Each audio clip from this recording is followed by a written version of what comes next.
going on, guys? Today I got something truly exciting to unbox and review for you guys today. This is the latest cutting edge electric bike designed to fold and fit in the Tesla's trunk. Let's unbox it. So right away opening up the box, I immediately noticed how well packaged it is. Every part being protected and secured, but did notice majority of the bike being completely disassembled.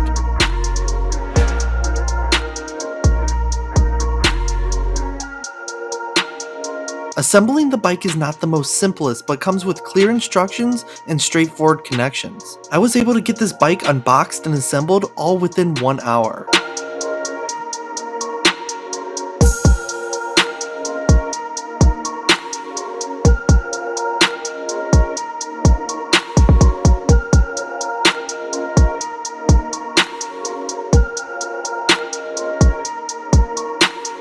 In the box has a tool bag that is used for everything you might need to assemble the bike, such as disc brakes, the pedals, or even the handlebars. Once fully assembled, the bike comes with 2 keys, one of which is spare. Turn the key on from the battery and then power on at the controller. But after that, you are good to go. But as a Tesla owner, this bike is a game changer. The clever folding mechanism allows for easy access to putting it into the trunk. It's like the Tesla and the e-bike were made for each other. Compared to last year's video, the Sohamo S3 and A2 are built very similar when compared to each other.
Now let's talk about the bike itself. The designers of this foldable Step Thru e-bike have paid miraculous attention to detail, such as the 20-inch fat tires mixed with the front suspension. Riding on any terrain has made it very comfortable. The powerful 750-watt electric motor really does propel you effortlessly, and the battery on this is crazy as it allows you to go as far as 60 miles on a single charge. Let's also not forget about the obvious, the beautiful design. Guaranteed anywhere you go, someone will ask you about it. Overall, an electric bike is more than just a means of transportation. It's an extension of your electric car lifestyle, a perfect accessory to complement your everyday. It's just the sheer joy of riding an electric bike that adds a whole new dimension to your sustainable energy adventures. This bike is really amazing as you can get the base model version for only $700, but that's really not it. Sohamo was able to provide me with a promo code for an additional $50 off your purchase using code SEBEV. Use code SEBEV to get another $50 off right now. Thanks so much to Sohamo for sending another e-bike to make the perfect extension to your sustainable energy lifestyle.